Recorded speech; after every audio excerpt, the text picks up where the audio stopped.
Akibat suka foya-foya, Indra Kents divonis 10 tahun penjara. Harta dirampas negara, korban makin kecewa.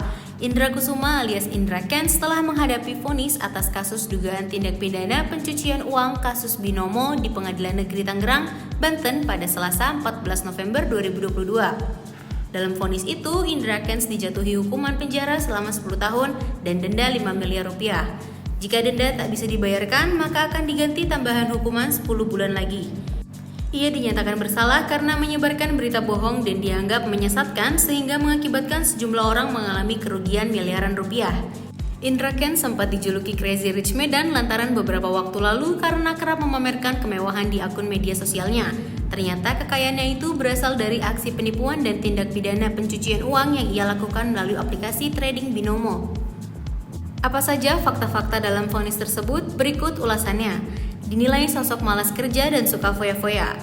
Dalam vonis, Indra Kents dinyatakan terbukti bersalah melanggar pasal 45A ayat 1 junto pasal 28 ayat 1 Undang-Undang Nomor 19 Tahun 2016 tentang perubahan atas Undang-Undang Nomor 11 Tahun 2008 tentang informasi dan transaksi elektronik serta pasal 3 Undang-Undang Republik Indonesia Nomor 8 Tahun 2010 tentang pencegahan dan pemberantasan tindak pidana pencucian uang. Selain terbukti melanggar pasal tersebut di atas, Hakim Ketua Rahman Raja Guguk juga menilai ada sejumlah hal yang memberatkan Indra Kents dalam kasus ini.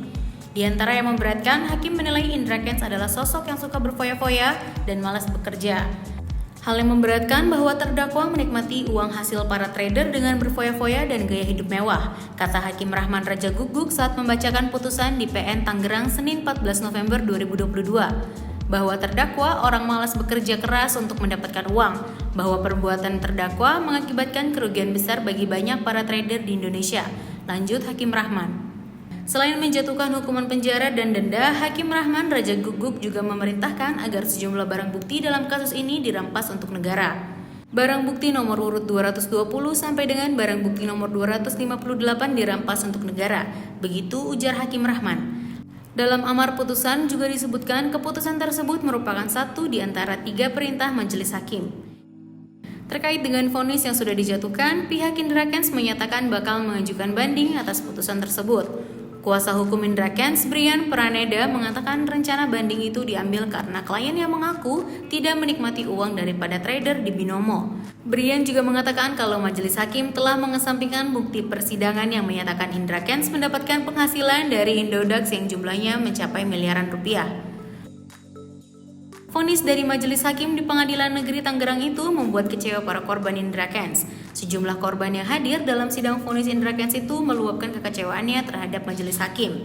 Mereka kecewa lantaran dalam vonis tidak disebutkan soal harta sitaan dikembalikan ke korban alias disita oleh negara. Salah satunya Rizky Rusli, dia mengaku kecewa dengan putusan vonis hakim tersebut. Sekarang apa? Ini hasil penipuan jelas, dihukum tapi apa? Harta sitaan dikembalikan negara.